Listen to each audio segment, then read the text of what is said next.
Zachée était un homme riche, mais qui était désespérément seul. Dites-moi, à quoi ça sert de l'argent? À quoi ça sert d'avoir beaucoup d'argent si on doit s'asseoir à table et manger toujours avec les mêmes personnes? À quoi ça sert si on peut être en capacité de voyager, de faire toutes ces choses-là, d'aider les autres, mais que personne ne vienne nous demander de l'aide? Finalement, tout cet argent servait à quoi? Et Zachée avait donc ce vide en lui qui l'emmène, lui. Zachée, c'est un grand patron. Si on ramène Zachée à notre époque, c'est un directeur des impôts, un directeur, en tout cas directeur d'un centre des impôts. C'est un grand patron. Mais il fait fi de tout cela parce qu'il a entendu parler de Jésus. Et Zachée va donc braver l'obstacle devant lui, monter dans cet arbre et être à portée de vue de Jésus. Et bien sûr, Jésus le voit et Jésus lui dit: je demeure aujourd'hui dans ta maison. Objectif atteint.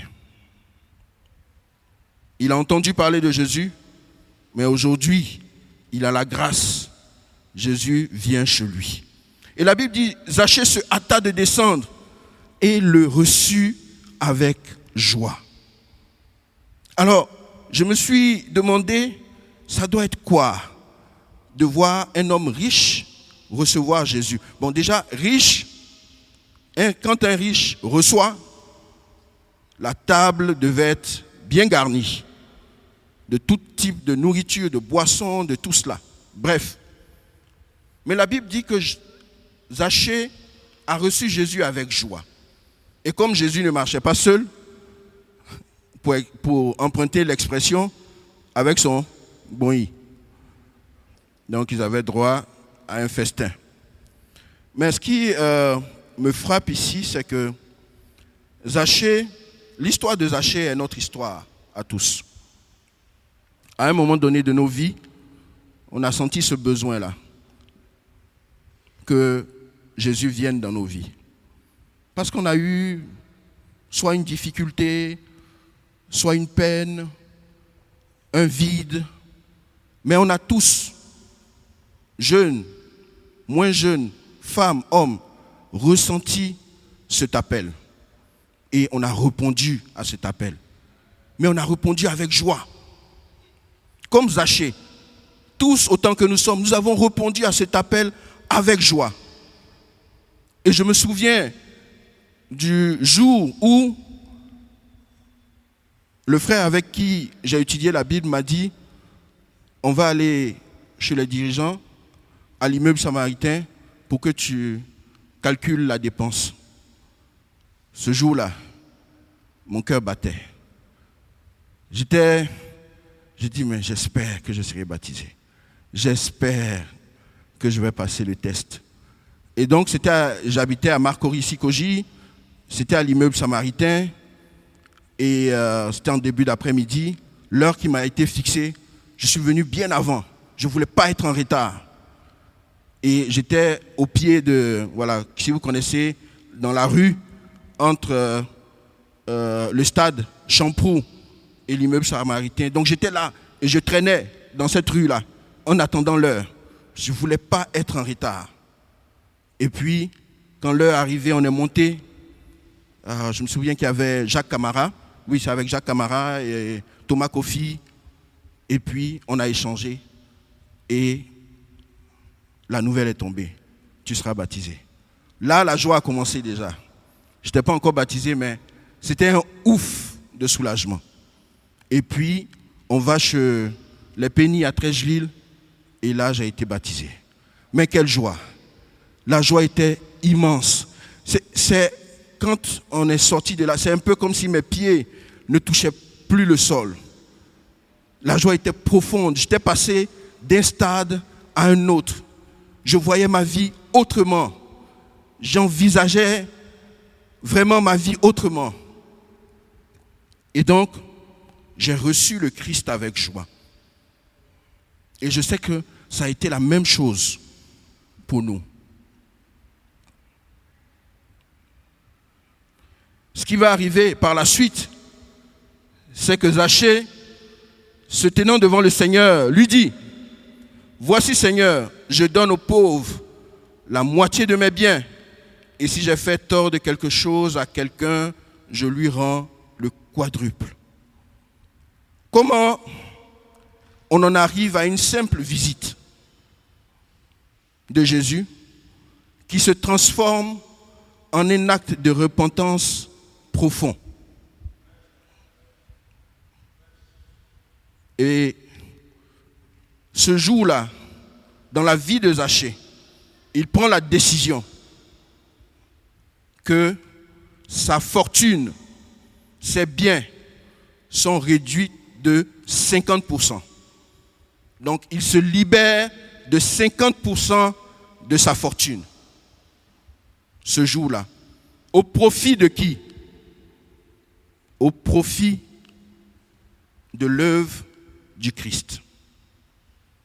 Parce que l'œuvre du Christ était de faire quoi? Il a dit, je donne aux pauvres la moitié de mes biens. Et c'était cela, l'œuvre du Christ. Et il ne s'arrête pas là. Il dit, si j'ai fait tort de quelque chose à quelqu'un, je lui rends le quadruple. Zachée sait pourquoi il dit cela. Personne n'aimait Zachée. Et certainement, peut-être pas lui directement, mais ses collaborateurs, ses équipes, parce qu'ayant le soutien de l'Empire romain, ont certainement fait du tort à plusieurs Juifs. Et il s'engage ici à réparer ce tort, à réparer ces injustices et à les réparer 4 fois. Mais tout cela vient de quoi? Vient d'une rencontre. Il a reçu le Seigneur. Et frères et sœurs, comme je l'ai dit, nous tous avons reçu le Seigneur. Mais dans la vie de Zachée, ici, ce jour-là, n'était pas n'importe lequel des jours. Ici, quelque chose a changé dans la vie de Zachée. La vie de Zachée a basculé. La vie de Zachée ne sera plus la même. Mais une autre réalité aussi à laquelle nous devons prêter attention dans ce passage, c'est que ici, la conversion de Zachée n'est pas une simple conversion. Jésus vient régler un problème politico-économique et donner un message au peuple juif. Le peuple juif était sous oppression. Jésus ne vient pas s'attaquer à l'oppresseur romain. Jésus vient rétablir l'injustice. En disant à travers la conversion et la repentance de Zachée, à votre avis, comment Zachée allait faire son travail à partir de cet instant? À partir de là, de sa repentance, il allait devenir un collecteur d'impôts juste. C'est la conséquence de sa conversion. Devenir un collecteur d'impôts. Alors Jésus ne remet pas en cause le principe de l'impôt, comme peut-être l'auraient souhaité les chefs juifs. Il a même dit de remettre à César ce qui est à César et à Dieu ce qui est à Dieu. Il ne combat pas l'empire juif, ce n'est pas son combat. Mais en convertissant Zachée, il permet au peuple juif de payer l'impôt, mais de payer l'impôt juste. Donc la conversion de Zachée marque un tournant dans l'histoire. Ce n'est pas seulement la conversion d'un homme riche, mais c'est le changement dans un système d'injustice établi dans la société juive. Donc la conversion de Zachée va au-delà de sa personne. Jésus envoie un message au peuple juif, que Dieu n'est pas sourd à leur souffrance. Dieu n'est pas sourd à leur appel, mais Dieu a ses méthodes qui ne sont pas leurs méthodes. Amen. Et Jésus, en réponse, va lui dire, le salut est entré aujourd'hui dans cette maison. Frères et sœurs, lorsque le Christ nous visite, les questions d'argent deviennent de petites choses.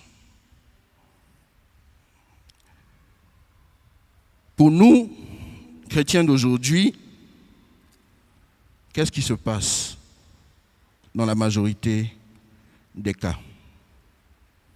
Nous avons connu le Christ, nous l'avons accueilli avec beaucoup de joie et nous nous sommes donnés et nous avons donné et nous continuons. Mais dans la plupart des cas, nous en arrivons à un point où